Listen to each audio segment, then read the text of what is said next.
What the Cornbread Mafia reveals about America's hidden power. Intro. In the fall of 1989, federal prosecutors called a press conference that would pull back the curtain on a criminal empire so vast, so disciplined, and so deeply American that it shattered everything they thought they knew about organized crime. They announced the arrests of 70 men from central Kentucky, the heart of a syndicate that had spent a decade running the largest domestic marijuana growing operation in U.S. history. But these weren't cartel hitmen or city gangsters. They were farmers, mechanics, and Vietnam vets from the quiet, church-going hills of Marion, Nelson, and Washington counties. The prosecutors, struggling to even define a group like this, gave them a name that was somehow both folksy and menacing: the Cornbread Mafia. This organization had cultivated an estimated 200 tons of marijuana from 29 massive farms spread across 10 different states, an empire worth nearly $364 million. But the scale of the operation wasn't even the most stunning part. The real shocker was what happened after the arrests. Of the 70 men indicted, not a single one talked. Not one person cooperated with authorities to save their own skin. This unbreakable vow of silence, a code even stricter than the Sicilian Mafia's omerta, completely stonewalled the government's case against the group's leaders. So how did a bunch of Kentucky farmers build a multi-million-dollar drug empire right under the government's nose? And how did they command a level of loyalty that seasoned prosecutors had never seen? The answer isn't just a crime story. The story of the Cornbread Mafia reveals a hidden source of power in America, one that operates on its own terms, follows its own rules, and is born from the soil of discontent, community, and a deep-seated tradition of defiance. To understand this hidden power, you first have to understand the land that created it. Section 1: The Seeds of Discontent. Long before it was famous for marijuana, the heartland of the Cornbread Mafia, Marion County, Kentucky, was known for two things: Catholicism and whiskey.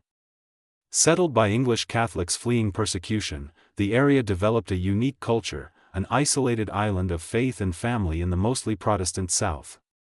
This isolation bred two things: a powerful sense of community, and a deep, deep distrust of outsiders, especially the government.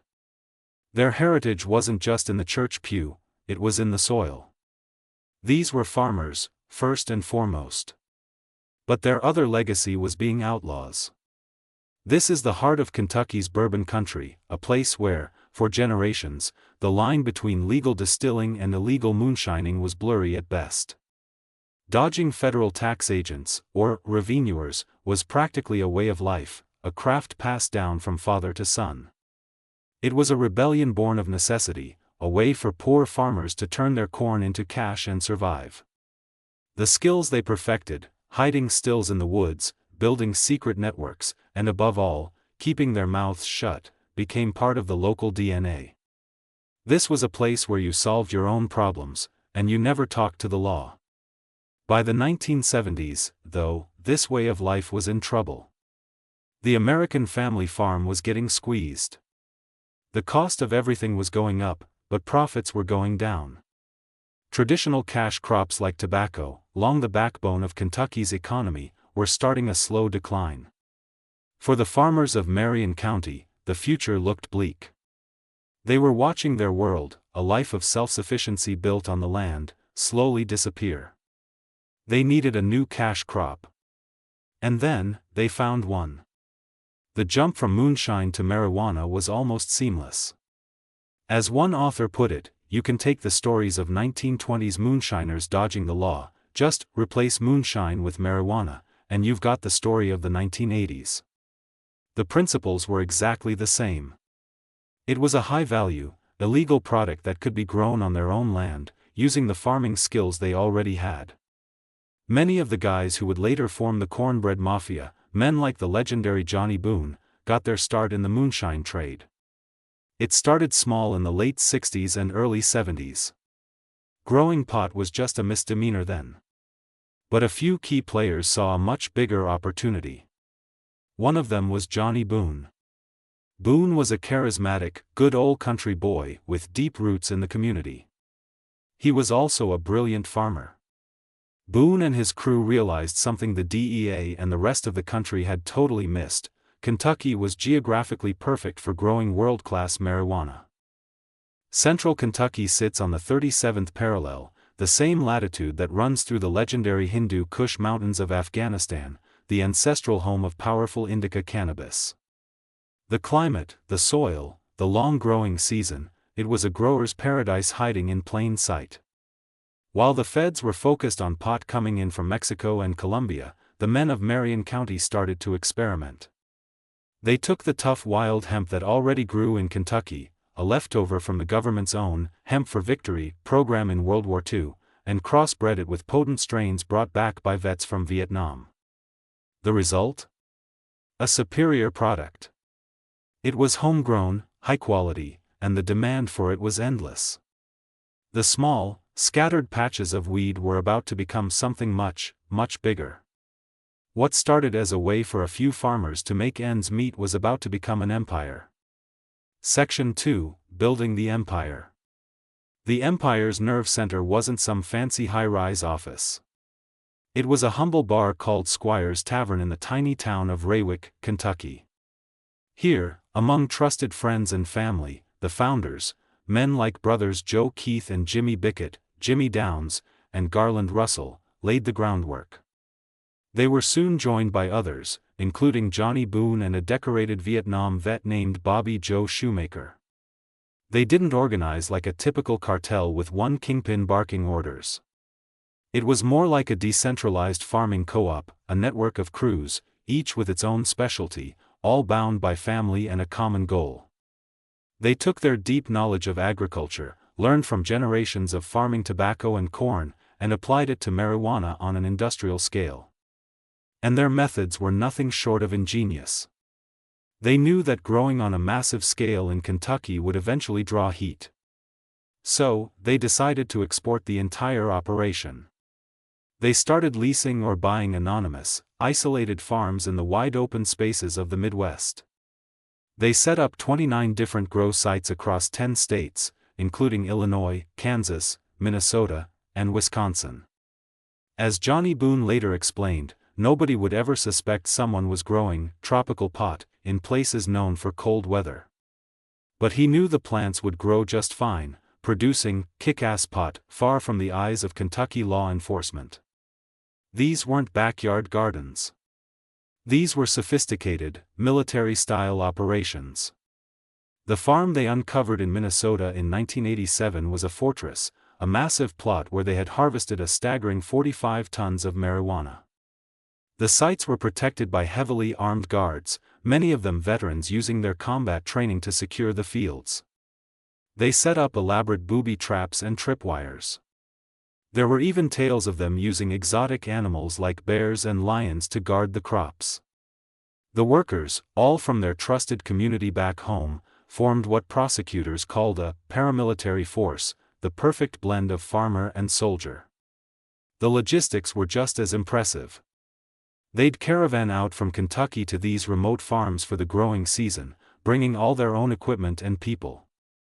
They lived on site, working in disciplined crews. After the harvest, they'd load the processed marijuana into trucks and either haul it back to Kentucky for distribution or sell it directly into markets across the Midwest. The whole network was a closed loop. No outsiders.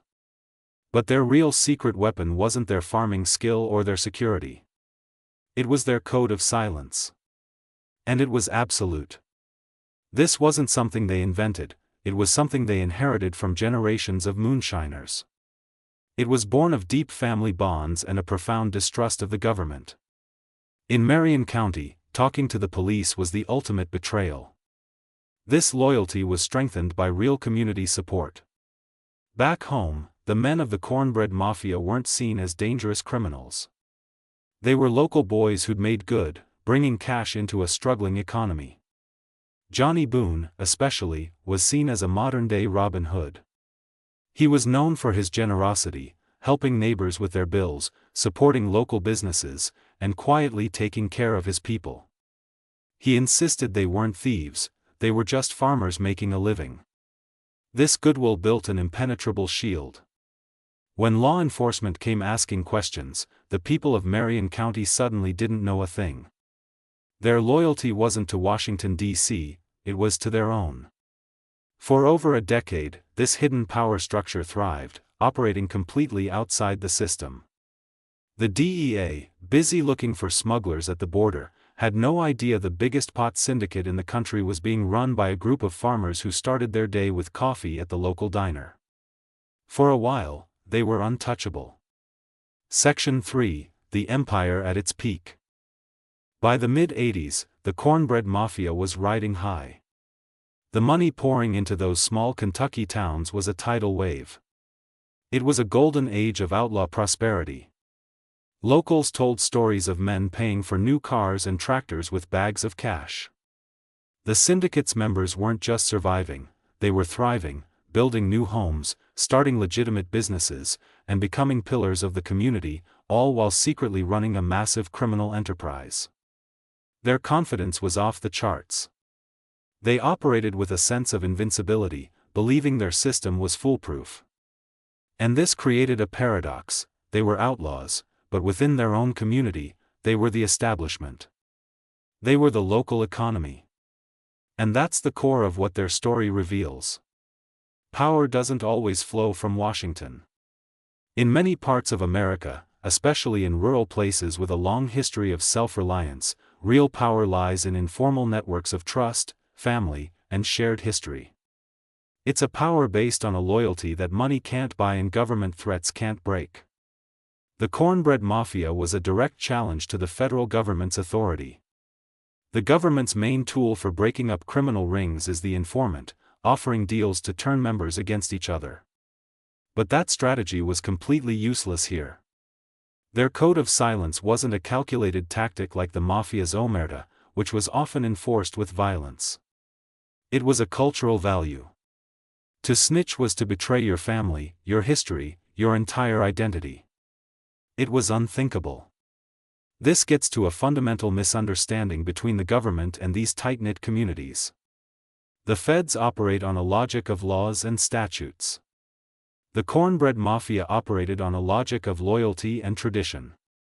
In Marion County, the social death of being labeled a snitch was far scarier than a prison sentence. You could come back from prison. You could never come back from betraying your own. This is a theme that runs deep in American history.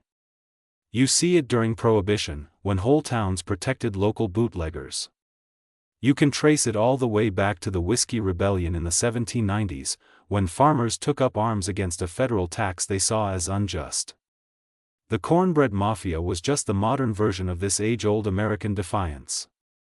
As author Jim Higdon notes, by making the story about white farmers from the heartland, it showed how the war on drugs affected all kinds of Americans, not just the urban minorities it was often perceived to target.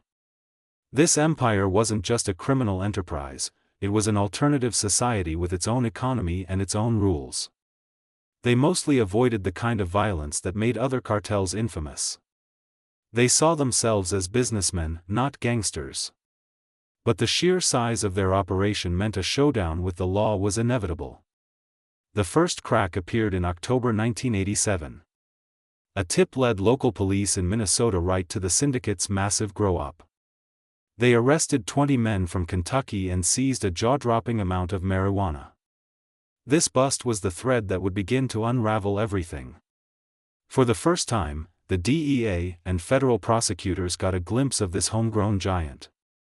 They had been looking across the border, but the real prize was in their own backyard. The Minnesota bust triggered a massive federal investigation. Task forces were assembled. They started connecting the dots between the farms and the men from central Kentucky. They flew surveillance planes over the rolling hills of Marion County, spotting the telltale green of pot plants hidden among the corn. The pressure was on. The golden age was over, and the hidden power of the Cornbread Mafia was about to collide head-on with the full force of the United States government. Section 4: The Fall and the Legacy. The party ended in 1989. The final act came with a series of massive, coordinated raids on farms across the Midwest. The takedown was huge. They arrested dozens of men and seized trucks, equipment, and weapons. The headlines screamed about the dismantling of the largest domestic marijuana-producing organization in the nation. At a press conference, Assistant U.S. Attorney Cleve Gamble officially branded them the Cornbread Mafia, and the name stuck. The government thought they'd won. They had the men, the evidence, they figured it was game over. They planned to use the Kingpin statute, a law designed to take down mafia bosses, to lock up the leadership for life. But they were about to hit the same brick wall that had protected the syndicate for years. Of the 70 men charged, not a single one flipped. Facing decades in prison, they refused to testify against each other. The government's own internal memos later admitted that their Kingpin case was futile because of this absolute silence. The frustrated prosecutors had no choice but to go for lesser charges. The trials were a spectacle. The defendants showed up to court, backed by overwhelming support from their community. Johnny Boone, the man they called the Godfather of Grass, was sentenced to 20 years. Other key members got long sentences, too. They were stopped, but they weren't broken. They went to prison, but in the eyes of their community, they went with their honor intact. They had held to the code. But the story doesn't end there. Johnny Boone did his time and was released. But you can't easily extinguish an outlaw spirit. In 2008, police raided his farm and found over 2,400 marijuana plants. Facing a potential life sentence under the 3 strikes law, the 65-year-old Boone did the only thing he knew how: he ran. For the next 8 years, Johnny Boone was a fugitive, one of America's most wanted. The U.S. Marshals hunted for him, but he simply vanished, protected by that same hidden power, the loyalty of his community. When reporters asked, locals would say that even if they knew where he was, they wouldn't tell. He was finally captured in 2016 in a small town near Montreal, Canada, and sentenced to another 57 months in prison. Boone was granted an early release in 2020 because of the COVID-19 pandemic. He returned home to Kentucky, an aging legend. And in the final, perfect twist, he lived long enough to see the world start to catch up with him. Marijuana, the plant that had cost him decades of his life, was being legalized across the country. The legacy of the Cornbread Mafia is complicated. On one hand, yes, they were criminals. But their story tells you something powerful about the American identity, about resilience, independence, and that deep distrust of authority. It shows how alternative economies pop up when the legal ones fail people. Today, that hidden power structure hasn't disappeared, it's just evolved. In a turn of events that feels like something out of a movie, some original members and their families are now key players in Kentucky's legal hemp and CBD industry. Companies like Bickett and Boone CBD, endorsed by Johnny Boone himself before his death in June 2024, are using the exact same farming expertise to grow legal hemp. As founding member Joe Keith Bickett said, the very thing they spent years in prison for, people are now legally getting rich doing. It has come full circle. CTA, call to action. The story of the Cornbread Mafia is just one of many hidden histories that reveal a different side of America. If you want to discover more stories about the outlaws, rebels, and hidden power structures that have shaped the country, make sure to subscribe to the channel. Conclusion. From the illegal pot fields of the 1980s to the legal hemp farms of today, the journey of the Cornbread Mafia is a uniquely American saga. It's a story about a clash between two kinds of power, the formal authority of the state, and the informal, cultural authority of a self-reliant community. It shows that when people feel their way of life is under threat, they are capable of creating powerful, parallel systems that operate on their own terms. The 70 men who went to prison without saying a word prove that loyalty, rooted in shared history, can be a force more powerful than the threat of federal prison. Their silence was their ultimate victory, a final act of defiance that cemented their legend. The Godfather of Grass, Johnny Boone, died in 2024 at the age of 80, but the hidden power he harnessed remains a potent, and often underestimated, force in the American landscape.